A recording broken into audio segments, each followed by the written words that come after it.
Dans Matrix, Morpheus tend 2 pilules à Neo. La rouge révèle la réalité brutale. La bleue maintient l'illusion confortable. Aujourd'hui, vous aussi vous êtes face à ce choix. Vous ressentez cette inquiétude sourde, n'est-ce pas? Cette impression que quelque chose ne va pas dans votre quotidien. Vous vous levez, vous travaillez, vous dormez, mais une petite voix murmure qu'il y a autre chose, une vérité plus profonde que vous n'osez regarder en face. Ce film culte cache une philosophie puissante qui peut transformer votre vision du monde. Pas de grands mots compliqués, juste des vérités simples que les sages connaissent depuis des millénaires.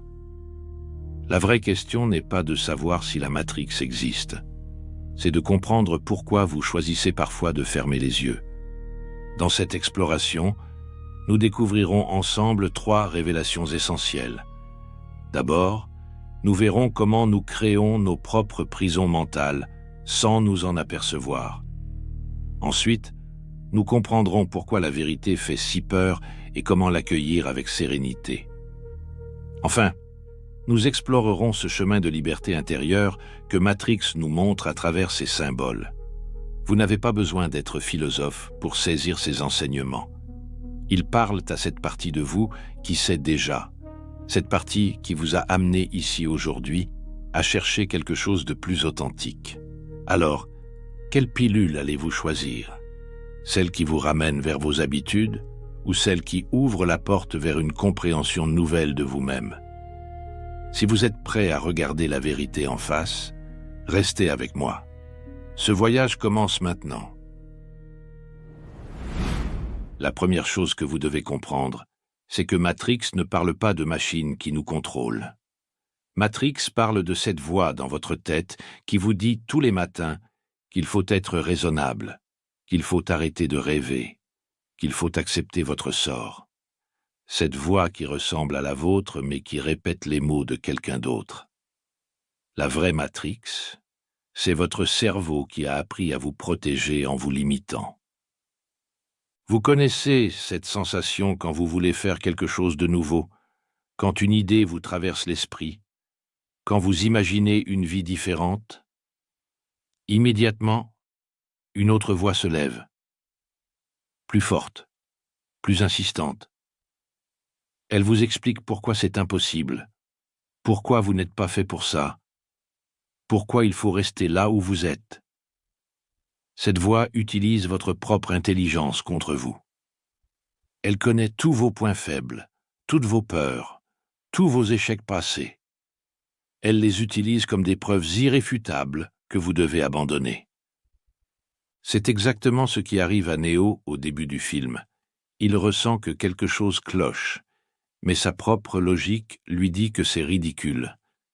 Son travail, son appartement, sa routine quotidienne forment un ensemble cohérent. Pourquoi remettre tout ça en question pour des sensations vagues? Son cerveau fait ce qu'il fait le mieux. Il protège l'équilibre existant, même si cet équilibre le rend malheureux. Nous avons tous un architecte intérieur. C'est cette partie de notre mental qui construit des explications logiques pour nous maintenir dans nos habitudes. L'architecte n'est pas méchant. Il veut nous protéger. Mais il nous protège en nous gardant prisonniers de ce que nous connaissons déjà. Il transforme nos croyances en règles absolues, nos expériences passées en lois universelles, nos échecs en preuves définitives de nos limites. Prenez l'exemple de cette personne qui rêve d'écrire un livre depuis des années. Chaque fois qu'elle s'assoit devant une page blanche, l'architecte se met au travail. Il lui rappelle qu'elle n'a jamais été bonne en français à l'école. Il lui montre tous ses livres, déjà publiés, qui sont tellement mieux que ce qu'elle pourrait écrire. Il lui explique qu'elle n'a pas le temps, pas l'expérience, pas le talent.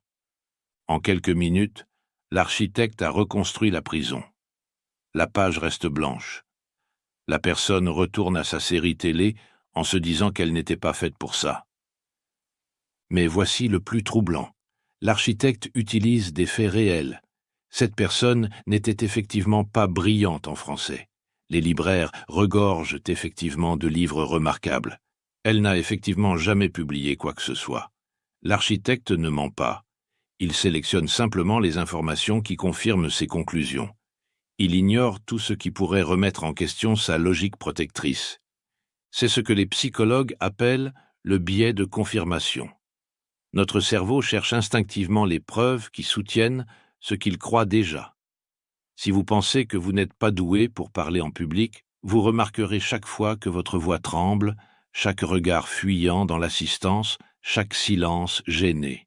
Vous oublierez les moments où vos mots ont touché quelqu'un, les fois où vous avez fait rire, les instants où vous étiez parfaitement à l'aise. L'architecte construit une réalité sélective qui justifie vos limitations. Cette construction est si subtile que vous ne la voyez pas. Vous croyez observer la réalité objective. En fait, vous regardez le monde à travers un filtre invisible qui ne laisse passer que ce qui confirme vos croyances.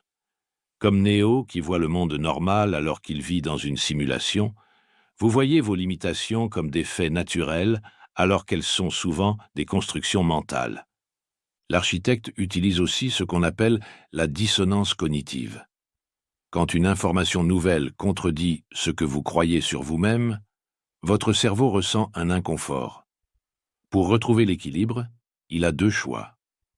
Soit changer ses croyances, ce qui demande beaucoup d'énergie et remet tout en question. Soit rejeter l'information nouvelle, ce qui est beaucoup plus simple. Devinez ce qu'il fait la plupart du temps.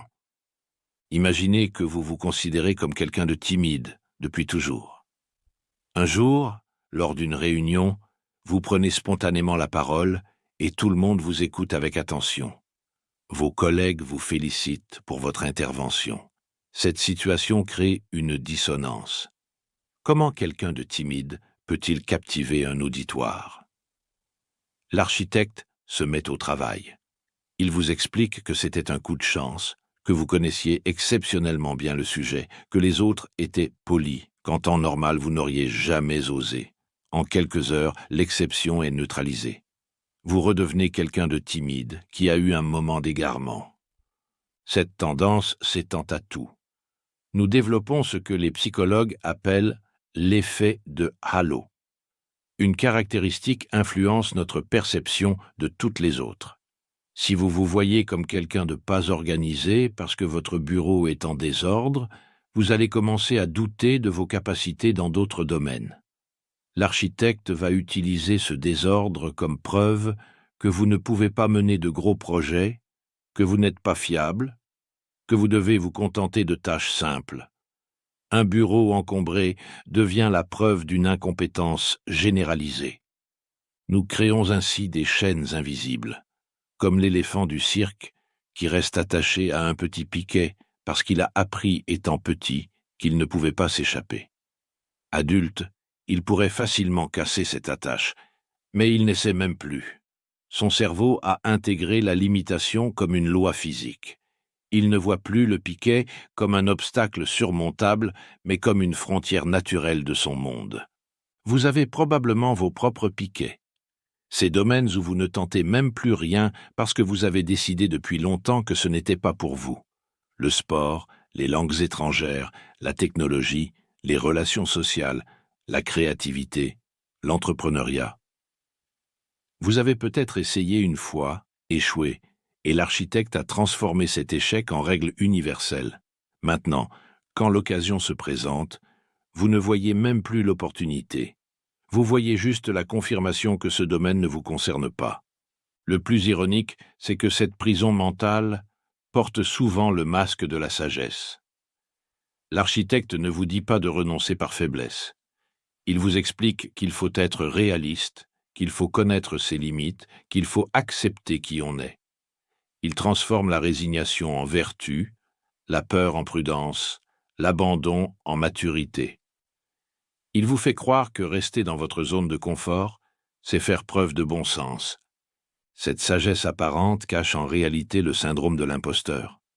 Cette voix qui vous dit que, si vous obtenez quelque chose de bien, c'est par chance, par erreur, par malentendu. Que les autres vont finir par découvrir que vous n'êtes pas à votre place. L'architecte transforme chaque succès en accident, chaque réussite en coup de chance, chaque compliment en politesse. Il maintient l'histoire cohérente de vos limitations, en neutralisant tout ce qui pourrait la contredire. Pensez aux agents Smith dans Matrix. Ils apparaissent chaque fois que quelqu'un commence à remettre en question la réalité. Dans votre esprit, ces agents ressemblent à des pensées automatiques qui surgissent dès que vous envisagez de sortir de vos schémas habituels. Vous voulez changer de travail? Agent Smith vous rappelle que vous avez de la chance d'avoir un emploi stable. Vous voulez apprendre quelque chose de nouveau? Agent Smith vous explique que vous êtes trop vieux pour ça. Vous voulez exprimer votre créativité? Agent Smith vous montre tous ces gens plus talentueux que vous. Ces pensées automatiques sont si rapides et si familières que vous les prenez pour votre propre jugement. Vous ne réalisez pas qu'elles suivent toujours le même schéma. Elles protègent le statu quo en présentant le changement comme dangereux, irréaliste ou prétentieux. Elles utilisent votre intelligence pour vous convaincre de ne pas utiliser votre intelligence. Mais voici quelque chose de fascinant que Matrix nous enseigne. L'architecte n'est pas votre ennemi. Dans le film, on découvre que même la rébellion de Neo fait partie du système. L'architecte a prévu que certaines personnes se réveilleraient. Il a même créé Zion pour canaliser cette rébellion. Le système s'autorégule en intégrant ses propres contradictions. Votre cerveau fonctionne de manière similaire. Il ne vous limite pas par méchanceté, mais par souci de conservation. Dans un monde incertain, rester dans ce qu'on connaît augmente les chances de survie. Prendre des risques peut mener à des catastrophes. L'architecte intérieur représente cette sagesse ancestrale qui a permis à notre espèce de survivre. Le problème, c'est qu'il applique cette logique même quand elle n'est plus adaptée. Quand vous étiez enfant et que vous avez été humilié en tentant de chanter devant la classe, l'architecte a enregistré l'information. Chanter en public égale danger. Cette règle était peut-être utile pour éviter d'autres humiliations dans la cour de récréation. Mais aujourd'hui, 40 ans plus tard, cette même règle vous empêche de rejoindre cette chorale qui vous fait envie. L'architecte applique encore une protection qui n'a plus de raison d'être. C'est là que réside le véritable piège de la pilule bleue. Elle ne représente pas l'ignorance pure. Elle représente l'ignorance choisie, l'aveuglement volontaire qui nous évite de remettre en question nos systèmes de protection devenus obsolètes. Prendre la pilule bleue, c'est décider que nos limitations actuelles sont préférables à l'incertitude du changement. Et parfois, c'est effectivement le bon choix. L'architecte n'a pas toujours tort. Certaines de vos limitations vous protègent de dangers réels.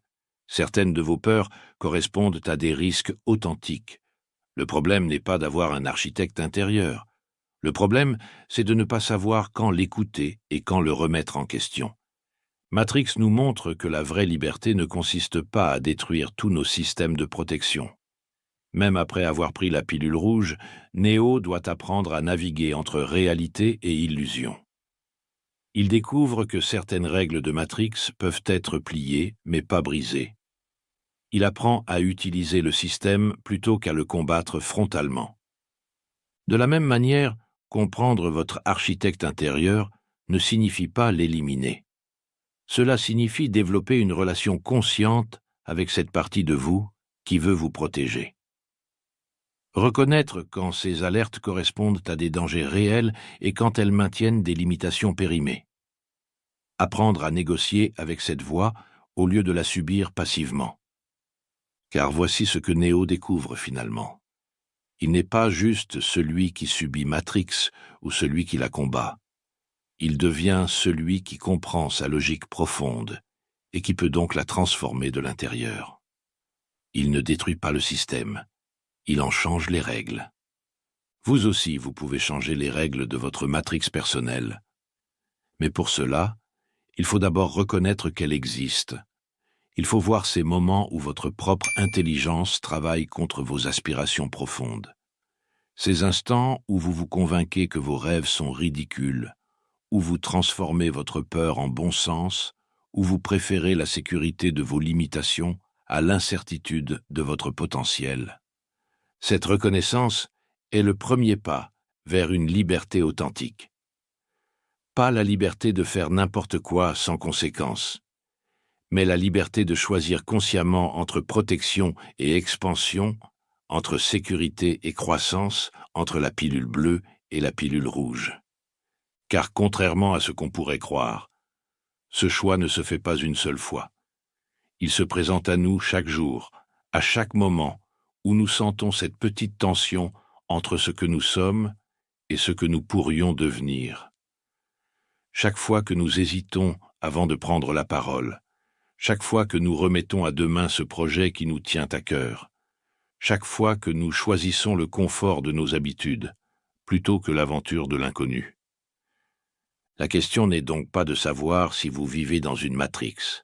La question est de savoir si vous êtes conscient de la façon dont vous la construisez jour après jour, pensée après pensée, choix après choix. Et surtout, de savoir si vous êtes prêt à en devenir l'architecte conscient plutôt que le prisonnier inconscient. Cette prise de conscience change tout, car une fois que vous voyez votre architecte intérieur à l'œuvre, vous ne pouvez plus prétendre que vos limitations sont des fatalités. Vous réalisez qu'elles sont des constructions, et tout ce qui est construit peut être déconstruit, réparé, amélioré ou remplacé. Mais attention, cette révélation vient avec son propre piège. Voir la Matrix ne vous libère pas automatiquement.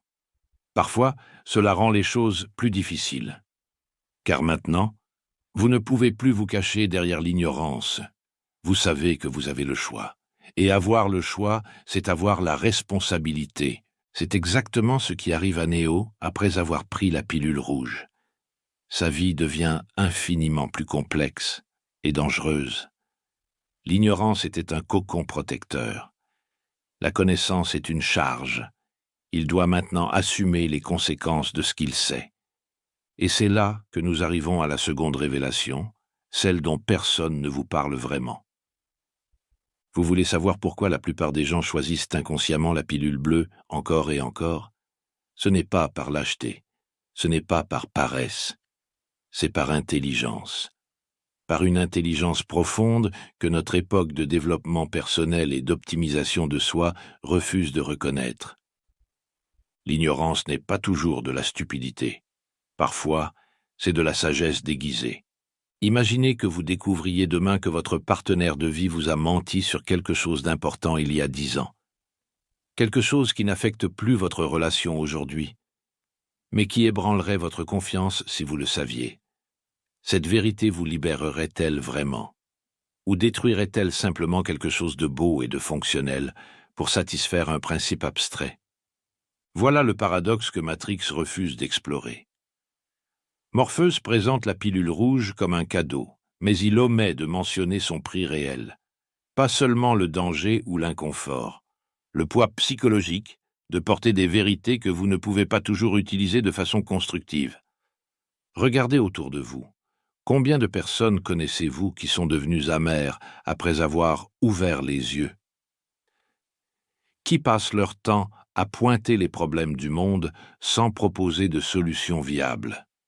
Qui ont transformé leur éveil en arme de jugement contre ceux qui n'ont pas fait le même chemin? La vérité peut rendre fou, pas parce qu'elle est fausse, mais parce qu'elle est trop vraie pour être supportée sans préparation. Prenez l'exemple de quelqu'un qui découvre les mécanismes de manipulation dans la publicité. Au début, c'est libérateur. Vous vous sentez immunisé contre les tentatives d'influence. Puis, vous réalisez que ces mécanismes sont partout, dans les conversations, dans les relations, dans vos propres pensées. Vous commencez à analyser chaque interaction, chaque émotion, chaque désir. Êtes-vous vraiment libre maintenant, ou êtes-vous devenu prisonnier d'une hypervigilance épuisante? C'est ce que j'appelle le syndrome de Cassandre moderne. Voir les problèmes partout sans pouvoir les résoudre. Prédire les catastrophes sans avoir le pouvoir de les empêcher. Connaître les vérités que personne ne veut entendre. La pilule bleue représente notre capacité naturelle à filtrer l'information, à nous concentrer sur ce qui est actionnable dans notre rayon d'influence immédiat, à maintenir un équilibre psychologique qui nous permet de fonctionner au quotidien. Considérez ceci. Vous savez probablement que des millions de personnes souffrent en ce moment même dans le monde. Si vous restiez constamment conscient de cette réalité, pourriez-vous encore ressentir de la joie en regardant un coucher de soleil? Pourriez-vous rire avec vos amis? Pourriez-vous simplement vivre? L'ignorance sélective n'est pas un défaut, c'est une fonctionnalité, un mécanisme de protection psychologique qui nous permet de rester fonctionnels dans un monde trop complexe pour être entièrement compris et trop douloureux pour être entièrement ressenti. Mais notre culture moderne a diabolisé ce mécanisme. Nous avons créé un culte de la transparence absolue, de la vérité à tout prix, de l'éveil permanent. Nous avons oublié que certaines illusions sont nutritives, que certaines ignorances sont curatives. Pensez à la façon dont nous tombons amoureux. C'est littéralement un processus d'illusion sélective. Nous idéalisons l'autre, nous ignorons ses défauts, nous projetons sur lui nos rêves et nos espoirs. Les cyniques appellent ça de l'aveuglement. Mais sans cette capacité d'illusion, l'amour serait-il possible? La beauté existerait-elle encore? L'art lui-même n'existe que grâce à notre capacité d'accepter l'illusion. Quand vous regardez un film, vous savez parfaitement que ce sont des acteurs sur un plateau, mais vous choisissez consciemment de suspendre votre incrédulité pour vivre une expérience émotionnelle riche. C'est de la pilule bleue volontaire. Et c'est magnifique. Le problème n'est donc pas l'illusion en soi. Le problème, c'est l'illusion inconsciente. L'illusion subie plutôt que choisie. Et c'est là que nous touchons à quelque chose de révolutionnaire. La vraie liberté ne consiste pas à choisir entre la pilule rouge et la pilule bleue. Elle consiste à pouvoir naviguer consciemment entre différents niveaux de réalité selon ce qui sert notre bien-être et celui des autres. Parfois, vous avez besoin de voir les choses telles qu'elles sont vraiment, pour prendre des décisions importantes, pour résoudre des problèmes complexes, pour grandir et évoluer. Dans ces moments-là, vous prenez la pilule rouge. Parfois, vous avez besoin de protection, de réconfort, de simplicité. Vous avez besoin de croire que demain sera meilleur, même si les statistiques suggèrent le contraire. Vous avez besoin d'espoir, même irrationnel. Dans ces moments-là, vous choisissez consciemment la pilule bleue. La sagesse ne réside pas dans le choix constant de la vérité. Elle réside dans la capacité de choisir le bon niveau de conscience pour chaque situation. Regardez les grands sages de l'histoire. Combien d'entre eux ont passé leur temps à dévoiler des vérités dérangeantes? La plupart ont plutôt cultivé une forme d'acceptation bienveillante du monde tel qu'il est, avec ses beautés et ses horreurs mélangées. Ils ont appris à porter la vérité sans en être écrasés, à voir l'illusion sans la détruire systématiquement. C'est ce que j'ai mis des années à comprendre. Pendant longtemps, j'ai cru que l'intelligence consistait à tout déconstruire, à tout analyser, à tout remettre en question. J'étais devenu un collectionneur de vérités dérangeantes. Mais cette accumulation de lucidité m'avait rendu amer et isolé. J'ai réalisé que je m'étais créé une nouvelle prison, plus sophistiquée que l'ancienne mais tout aussi limitante, la prison de celui qui sait trop et ne peut plus simplement être. La vraie libération est venue quand j'ai appris à poser mes analyses quand elles ne m'étaient plus utiles, à choisir consciemment mes moments de lucidité et mes moments de lâcher-prise, à accepter que je n'ai pas besoin de résoudre tous les mystères de l'existence pour vivre pleinement. Cette capacité de navigation consciente entre les niveaux de réalité, c'est ce que les traditions spirituelles appellent la sagesse, ce que les psychologues modernes nomment flexibilité cognitive, ce que nous pourrions simplement appeler l'art de vivre. Car vivre, au fond, c'est danser entre vérité et illusion, entre conscience et abandon, entre analyse et ressenti. C'est savoir quand dire oui et quand dire non, quand regarder et quand fermer les yeux, quand agir et quand accepter. Cette danse demande une forme de maturité que notre époque refuse souvent de cultiver. Nous voulons des réponses simples, des positions claires, des choix définitifs. Rouge ou bleu, vrai ou faux, bien ou mal. Mais la réalité est plus nuancée. Elle demande de nous une sophistication émotionnelle et intellectuelle que nous développons rarement. Elle exige que nous apprenions à vivre dans l'ambiguïté sans anxiété, dans l'incertitude sans paralysie. Et c'est là que nous arrivons à la troisième révélation, celle qui change vraiment tout. La vraie liberté ne se trouve ni dans Matrix, ni dans Zion. Elle ne se trouve ni dans l'illusion totale, ni dans la vérité absolue. Elle se trouve dans votre capacité à choisir consciemment où porter votre attention, moment après moment, selon ce qui sert votre épanouissement et celui de votre entourage. Cette liberté-là n'est pas spectaculaire. Elle ne ressemble pas aux films d'action. Elle se manifeste dans des choix quotidiens apparemment banals. Choisir de voir la beauté d'un paysage plutôt que de penser aux problèmes écologiques. Choisir de ressentir de la gratitude pour un repas plutôt que de calculer ses calories.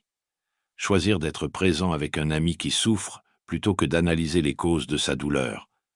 C'est une liberté discrète, presque invisible. Mais c'est la seule qui transforme vraiment votre expérience de vie.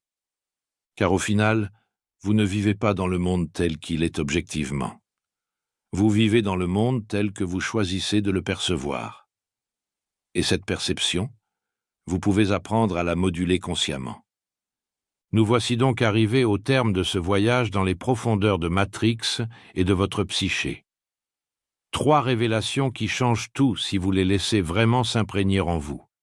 D'abord, vous êtes l'architecte inconscient de vos propres limitations. Votre cerveau construit des prisons mentales pour vous protéger, mais ces protections deviennent des obstacles quand elles ne sont plus nécessaires. Ensuite, la vérité n'est pas toujours libératrice. Parfois, l'ignorance choisie est un acte de sagesse. La pilule bleue a sa noblesse quand elle sert votre équilibre psychologique et votre capacité d'aimer. Enfin, la vraie liberté transcende le choix entre illusion et réalité. Elle réside dans votre capacité de navigation consciente entre différents niveaux de perception selon ce qui sert votre bien-être authentique. Ces 3 révélations forment ensemble un art de vivre, pas une philosophie abstraite, mais un ensemble d'outils pratiques pour naviguer dans la complexité de l'existence moderne. Vous n'êtes pas condamné à choisir entre être un mouton ignorant ou un loup solitaire éveillé. Vous pouvez devenir un sage qui danse entre les mondes, qui sait quand voir et quand rêver, quand agir et quand accepter. Cette sagesse ne s'acquiert pas en lisant des livres ou en regardant des vidéos. Elle se cultive dans l'expérience quotidienne, dans votre capacité à remarquer vos mécanismes de protection et à dialoguer avec eux, dans votre courage d'accepter certaines vérités tout en préservant votre capacité d'émerveillement, dans votre art de choisir consciemment votre niveau de conscience selon les circonstances. La question n'est plus de savoir si vous vivez dans Matrix. La question est de savoir si vous deviendrez l'architecte conscient de votre propre réalité. Si vous développerez cette sagesse rare qui permet de porter la vérité sans en être écrasé et de cultiver des illusions nutritives sans en devenir prisonnier. C'est un chemin qui demande du temps, de la patience et beaucoup de bienveillance envers vous-même. Car vous découvrirez que libérer votre esprit n'est pas un événement dramatique. C'est un processus quotidien fait de milliers de petits choix conscients. Chaque fois que vous remarquez votre architecte intérieur à l'œuvre sans le juger. Chaque fois que vous choisissez de voir la beauté plutôt que le problème, sans nier la complexité du monde. Chaque fois que vous restez présent à ce qui est plutôt que de vous perdre dans ce qui pourrait être, vous devenez un peu plus libre. Et cette liberté-là, personne ne peut vous l'enlever, car elle ne dépend d'aucun système externe. Elle émane de votre capacité toujours grandissante à danser consciemment avec la réalité dans toute sa richesse paradoxale. Tout ce que je vous ai offert, C'est cette invitation à voir différemment. Le reste du voyage vous appartient, et il commence maintenant, dans le moment présent, où vous choisissez consciemment comment habiter votre vie. Vous savez ce qui est fascinant dans tout cela? C'est que la véritable révolution commence par un simple constat. Vous n'avez pas besoin de bouleverser votre vie entière pour commencer à vivre différemment. Il suffit parfois d'observer avec curiosité cette voix qui vous dit que quelque chose est impossible avant même que vous ayez essayé. Cette voix, nous l'entendons tous. Elle nous accompagne depuis l'enfance. Elle nous protège, certes, mais elle nous limite aussi. Et le plus extraordinaire, c'est qu'elle n'est pas votre ennemie. Elle fait partie de vous. Le problème survient quand vous oubliez que c'est vous qui tenez les rênes de cette conversation intérieure. Prenons un moment pour observer comment cela fonctionne dans votre quotidien. Vous êtes au travail. Votre patron annonce une restructuration. Immédiatement, votre esprit se met en mode survie. Il analyse, anticipe, crée des scénarios catastrophes. C'est normal. C'est même intelligent de la part de votre cerveau. Mais voici la nuance subtile que peu de personnes saisissent. Vous pouvez reconnaître ce processus sans vous y identifier complètement. Vous pouvez observer vos pensées anxieuses comme vous observeriez des nuages qui passent. Ni les rejeter, ni vous y accrocher. Simplement les laisser traverser votre conscience en gardant une partie de vous ancrée dans le présent. Cette capacité d'observation détachée, c'est exactement ce que développe Neo au fil des films. Il apprend à voir la Matrix, sans être totalement absorbé par elle. Mais attention, il y a un piège dans lequel beaucoup tombent. Ils pensent qu'observer leurs pensées signifie les contrôler. Erreur fondamentale. Vous ne contrôlez pas vos pensées comme vous contrôlez votre télécommande. Les pensées surgissent d'elles-mêmes. Votre pouvoir réside dans votre capacité à choisir lesquelles méritent votre attention et votre énergie. C'est comme être dans un marché bondé. Il y a du bruit partout. Des vendeurs qui crient, des conversations qui se mélangent, des klaxons au loin. Vous ne pouvez pas faire taire tout ce bruit, mais vous pouvez choisir sur quoi vous concentrer. Vous pouvez suivre une conversation particulière ou simplement apprécier l'ambiance générale sans vous laisser submerger. De la même manière, votre mental produit constamment du bruit, des jugements, des comparaisons, des projections. Le sage n'essaie pas de faire taire ce bruit. Il apprend à naviguer dedans avec grâce. Il développe cette capacité remarquable à entendre ses pensées sans leur obéir aveuglément. Vous voulez un exemple concret? Vous rentrez chez vous après une journée difficile. Votre mental vous bombardait. Tu aurais dû répondre différemment à ton collègue. Demain va être encore pire. Tu n'es pas assez compétent pour ce poste. Ces pensées arrivent en rafale. La plupart des gens s'identifient à elles immédiatement. Ils deviennent ces pensées. Mais vous pouvez faire autrement. Vous pouvez remarquer, tiens, mon mental est en train de ressasser la journée. Il essaie de me préparer à affronter demain en analysant ce qui s'est mal passé. C'est touchant de sa part, mais je n'ai pas besoin de ce service maintenant. Vous reconnaissez l'intention bienveillante de votre mental tout en gardant votre liberté de choix. Cette perspective change tout.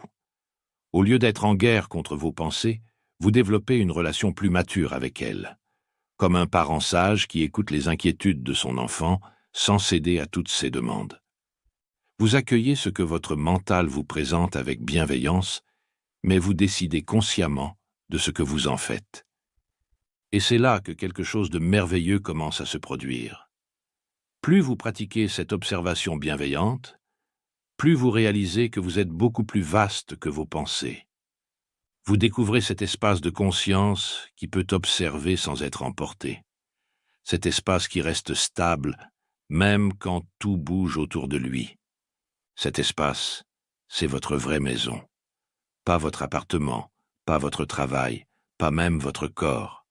Cet espace de conscience pure qui peut tout accueillir sans être détruit par rien. C'est de là que vous pouvez faire des choix véritablement libres, pas dictés par la peur, pas conditionné par le passé, pas projeté dans un futur hypothétique.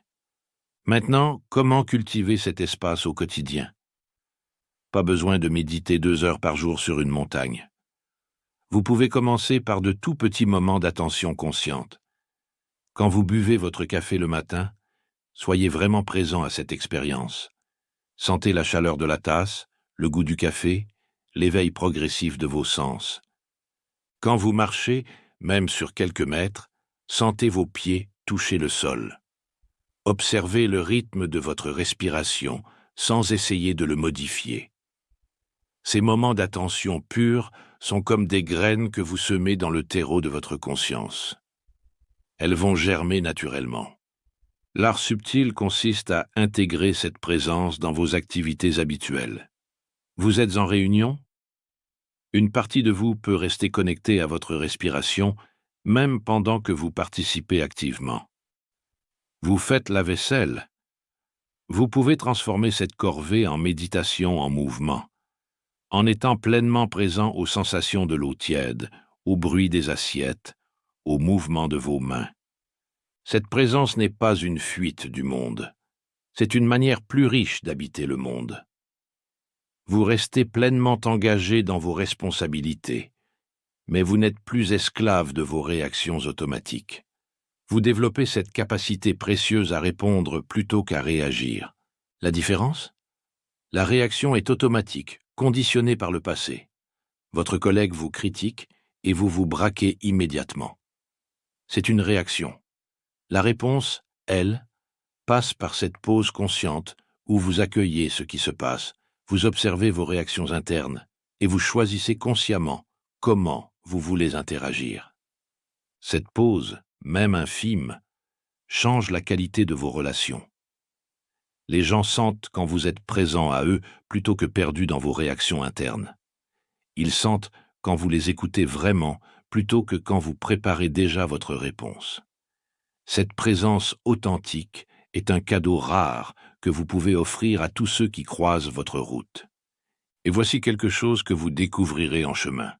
Cette présence est contagieuse. Quand vous êtes véritablement présent, vous invitez naturellement les autres à l'être aussi. Vous créez un espace de paix au milieu du chaos ambiant. Pas par des grands discours, mais par votre simple manière d'être. C'est exactement ce que fait Neo dans les derniers films. Il n'essaie plus de convaincre les autres de voir la Matrix. Il incarne simplement une autre manière d'être. Sa présence même devient une invitation à plus de conscience. Il influence son environnement par ce qu'il est plus que par ce qu'il dit. Vous aussi, vous pouvez devenir cette source de paix mobile. Cette personne avec qui les autres se sentent un peu plus calmes, un peu plus présents à eux-mêmes. Pas parce que vous faites quoi que ce soit de particulier, mais parce que vous habitez votre vie avec plus de conscience. Cette transformation ne se fait pas du jour au lendemain. Elle se déploie progressivement, comme un arbre qui grandit. Certains jours, vous vous sentez connecté à cette sagesse. D'autres jours, vous êtes complètement emporté par vos réactions habituelles. C'est parfaitement normal. L'évolution de la conscience n'est pas linéaire. L'important, c'est de revenir. Chaque fois que vous remarquez que vous êtes parti dans vos pensées, dans vos jugements, dans vos projections, vous revenez simplement au moment présent, sans vous juger, sans vous critiquer, avec la même bienveillance que vous auriez pour un ami qui s'égare et retrouve son chemin. Car c'est exactement cela, un retour chez vous. Vous ne créez pas quelque chose de nouveau.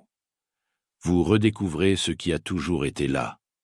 Cette capacité à être présent, à observer, à choisir consciemment, vous l'avez depuis toujours. Vous l'aviez enfant, avant que les conditionnements ne viennent la masquer. Regardez un enfant qui joue. Il est totalement absorbé dans son activité. Il ne pense pas au passé, ne s'inquiète pas du futur. Il est ce qu'il fait. Cette présence naturelle, vous pouvez la retrouver.